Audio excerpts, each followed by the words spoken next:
강원도 대형 산불이 난 지 수개월이 지났지만 이재민들을 위한 복구는 아직도 진행 중입니다. 현장에 다녀왔습니다. 4차 산업혁명 시대 다음 세대 교육 방안을 모색하기 위해 기독 교사들이 한자리에 모였습니다. 구티비와 한국기독교의료선교협회가 미디어를 통한 선교 사역에 협력하기로 했습니다. 안녕하십니까. 구티비 뉴스입니다. 지난 4월 강원도에 대형 산불이 발생한 지 벌써 100일이 지났습니다. 이재민들에게 임시거처는 마련됐지만 불편함은 여전합니다. 피해 지역 곳곳에선 제대로 된 대책 마련이 이뤄지지 않는다는 불만의 목소리도 들리는데요. 그동안 피해 복구는 얼마나 진행됐는지 현장에 진은희 기자가 다녀왔습니다. 강원도 일대를 덮친 대형 산불이 발생한 날로부터 100일 정도가 지난 현장의 모습입니다. 화마가 휩쓸고 간 마을은 공터가 됐습니다. 지난달 이재민들이 잠시나마 생활할 수 있는 임시거처가 마련됐지만 피해 교회들은 조립식 주택에서 예배를 대신하는 처지입니다.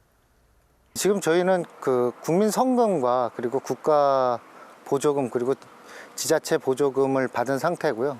근데 그 받은 금액을 가지고서는 건물 복구하는데 턱도 없는 부족한 액수입니다. 사택과 교회가 모두 전소된 원암 감리교회는 아직 철거조차 되지 않은 상태입니다. 불에 탄 흔적들이 곳곳에 남아있다 보니 이곳을 다시 찾은 고령의 성도들은 적잖은 충격을 받기도 했습니다. 이 교회는 100일 정도가 지난 지금도 피해를 입었던 4월에 머물러 있습니다. 임시 예배처소가 마련되긴 했지만 불편함은 계속될 것으로 보입니다. 정부가 제공한 주택은 사용기간 2년이란 제한이 있습니다. 이 기간 안에 후원이나 지원을 받은 돈으로 집을 지어 반드시 거처를 마련해야 한다는 겁니다. 하지만 그러기엔 지원받은 액수가 턱없이 부족한 실정입니다. 지지부진한 복구에 이재민들의 고통은 계속되고 있습니다. 처음에는 폐렴으로 해가지고 이제 그 치료가 끝난 다음에 우울증이 또 다시 와서 지금까지 그 치료를 받는 도중인데 농촌에서 일을 해 먹고 사는데 일을 할 수 없어서 기력이 떨어지니까 이러한 상황에 NGO 단체들이 큰 도움을 줬습니다. 헤비타트의 경우 조립식 목조주택 일부를 성천리 마을에 기증해 이재민들의 집 걱정을 덜어주기도 했습니다. 네, 지금까지는 이제 가정들을 도왔던 상황이고요. 앞으로는 아마 저희가 교회 협력을 통해서 교회나 교회 사택을 짓는 데 도움을 줄 예정이고 공공기관, 예를 들어서 도서관이라든가 이런 것들을 지원해 줄 예정입니다. 여기에 더해 이재민들은 정부와 지자체의 복구 대책이 조속히 마련되길 호소하고 있습니다. 정부의 적극적인 지원으로 평온했던 일상이 하루빨리 찾아오길 바랍니다. 구티비 뉴스 진은입니다. 사물인터넷, 빅데이터, 인공지능으로 대표되는 4차 산업혁명 시대. 다음 세대 교육도 변화가 필요하다는 목소리가 높습니다. 기독교 학교교육연구소와 전국 13개 대한학교가 미래사회 기독교 교육 방안을 모색하는 컨퍼런스를 열었습니다. 주제 강의를 맡은 한국교육개발원 김창환 박사는 다음 세대 교육에서 주목해야 할 기술로 인공지능을 꼽았습니다. 김 박사는 기존 교사 역할을 인공지능이 대체할 것이라며 단순 지식 전달보다 하나님께서 주신 재능대로 키우고 진로를 만들어주는 게 기독교 학교의 역할이라고 강조했습니다. 참석자들은 강의 후 소그룹 나눔 시간을 통해 진로 진학, 학생 맞춤형 교육, 기독교 세계관 이해 등 방안을 나눴습니다. 청파교회 김기성 목사는 가장 소중한 가르침은 하나님이 창조하신 존재의 신비와 놀라움을 일깨워주는 것이라며 우리가 하나님의 형상임을 깨닫고 배려하는 인격체로 키우는 게 교육의 본질이라고 말했습니다. 의료선교를 통해 세계 곳곳에 복음을 전하는 한국기독교의료선교협회가 구티비 글로벌 선교방송단 사역에 동참합니다. 한국기독의료선교협회와 구티비가 업무 협약을 맺고 미디어 사역에 협력키로 했습니다. 한국기독교의료선교협회는 의료를 통해 땅끝까지 복음을 전한다는 사명을 가지고 1968년 창립됐으며 82개 단체, 교회와 연합하고 있습니다. 협회는 앞으로 세계 곳곳에서 펼쳐지는 의료선교 현장의 소식을 구티비 글로벌 선교 방송단을 통해 전할 예정입니다. 한국기독교의료선교협회 김효준 회장은 이번 구티비와의 협력으로 더 많은 한국 기독 의료인들이 의료 선교의 소명을 자각해서 선교에 동참할 수 있는 기회가 됐으면 좋겠다고 밝혔습니다.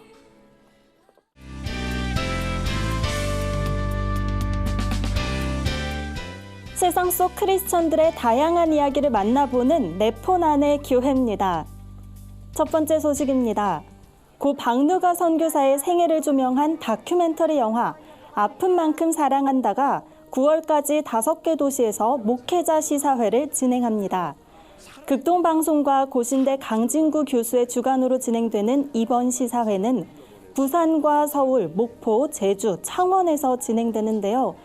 제작사 드림팩트는 박누가 선교사는 30년 동안 필리핀 오지마을 50곳을 누리며 의료 선교를 다니신 분으로 3번의 암투병을 하면서 선교의 가치를 높였다고 말했습니다.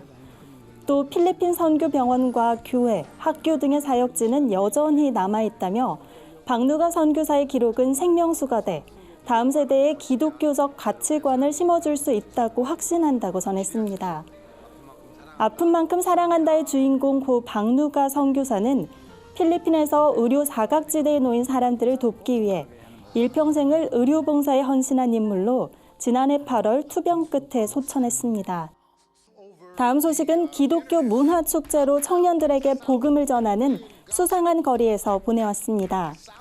미국 간판 모닝쇼 굿모닝 아메리카에 한국 청년들이 출연했다는 소식인데요. 크리스천으로 알려진 4명의 청년들은 바로 그룹 코리안 소울입니다.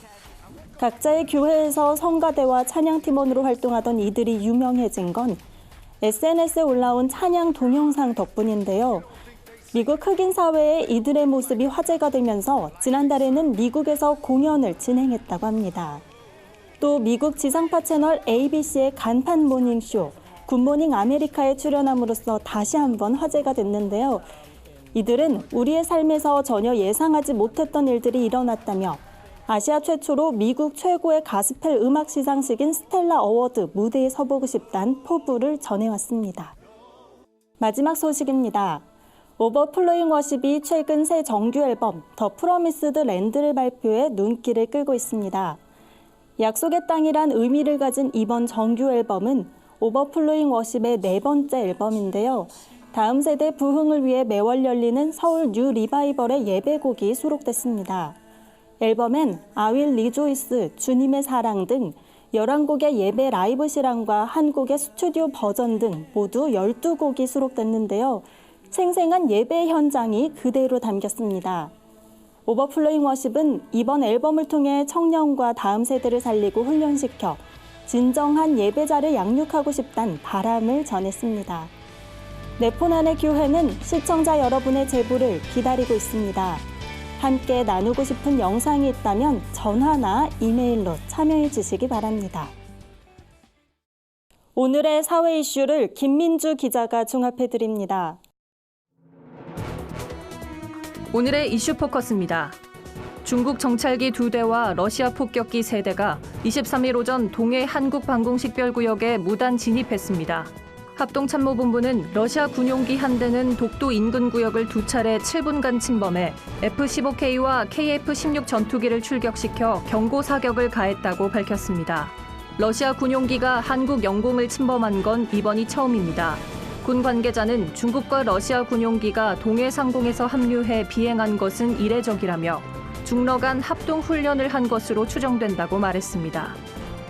2011년 가습기 살균제 사태와 관련한 검찰의 재수사가 8년여 만에 마무리됐습니다. 서울중앙지검 형사 2부는 유해 가습기 살균제를 제조 판매한 SK케미칼, 애경, 이마트 등 임직원과 정부 내부 정보를 기업에 누설한 환경부 서기관 등 책임자 34명을 불구속 기소했습니다. 이들은 CMIT, MIT로 불리는 원료를 안정성을 제대로 검증하지 않고 사용해 인명피해를 낸 혐의를 받았습니다. 이번 수사는 살균제 원료 유해성에 대한 학계의 역학조사 자료가 확보되고 환경부가 지난해 관련 연구 자료를 검찰에 제출하면서 재개됐습니다. 일본 제품 불매 운동이 한창이지만 일본 소설은 서점가에서 여전히 인기를 끌고 있습니다. 교보문고는 한일 갈등이 본격화한 7월 출간된 신간소설 5권 중 한 권이 일본 소설이라고 집계했습니다. 이번 달 소설 분야 베스트셀러 순위표에서도 일본 소설이 강세였습니다. 상위 20위권 안에 든 외국 소설 12종 중 절반이 히가시노 게이고, 야코마루 가쿠, 이케이도 준 등 일본 작가의 책이었습니다. 최근 반일 감정과 일제 불매 운동의 영향으로 신간 일본 소설 출간을 미룰지 고민하는 출판사도 있는 걸로 알려졌습니다. 한국이 교통사고로 치르는 사회적 비용이 국내 총생산의 2.3%, 연간 40조 원에 달한다는 분석 결과가 나왔습니다. 한국교통연구원의 2017년 도로교통사고 비용 조사에 따르면 사상자의 의료비, 소득 손실, 물적 피해 비용 등 물리적 손실 비용이 약 21조 2천억 원, 사상자의 정신적 고통 비용은 약 18조 9천억 원으로 계산됐습니다.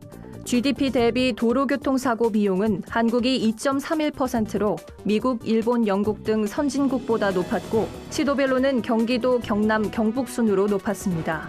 구TV 뉴스 김민주입니다. 글로벌 선교 방송단과 함께하는 교계 소식 전해드립니다. 한국교회와 사회의 각성을 위해 나부터 변화해야 한다는 취지에서 비롯된 나부터 캠페인이 한국교회 총연합과 업무 협약을 체결했습니다. 양기관은 상호 교류를 다짐하고 서로 간 협력을 통해 교회 갱신에 앞장서기로 했습니다. 나부터 캠페인은 한국교회 24개 교단과 5개 연합기관, 기독교 대학과 신학교가 동참해오고 있습니다. 박성수 교회 기자가 보내온 소식입니다. 1988년 한국에 들어와 31년째 사역하고 있는 태수진 선교사가 최근 소속 선교회인 OMS로부터 25년 근속상을 수상했습니다. 현재 서울신대에서 기독교 사역과 선교를 위한 영어훈련 프로그램을 맡아 총괄하고 있습니다. 태 선교사는 은퇴할 때까지 한국에서 사역을 감당하고 싶다며 남다른 포부를 밝혔습니다. 상도교회 박신호 교회 기자가 보내온 소식입니다. 사랑의 빛 공동체 교회가 8월 15일부터 17일까지 경기도 가평 청평채플에서 학예수련회를 개최합니다. 감사하라는 주제로 열리는 이번 학예수련회에는 세빛 시인교회 장홍성 목사와 아세아 연합신학대학원 역사신학 교수인 원종천 목사가 강사로 나섭니다. 참가 신청은 오는 28일까지입니다. 장기용 교회 기자가 보내온 소식입니다. 기독교 문화예술 선교단체 미션 아일랜드 회원 김동호 작가의 작품 전시가 오는 9월 1일까지 양평 군림미술관에서 진행됩니다. 김 작가가 이번에 출품한 작품은 풍원 시리즈로 세월과 같은 바람이 불면 바람개비처럼 인생도 변화를 겪게 된다는 의미를 담고 있습니다. 김 작가는 현재 한국국제미술교육학회 회원으로도 활동하고 있습니다. 이상으로 뉴스를 마칩니다. 구TV 뉴스는 인터넷 신문 데일리 굿뉴스를 통해서도 보실 수 있습니다. 시청해주신 여러분 고맙습니다.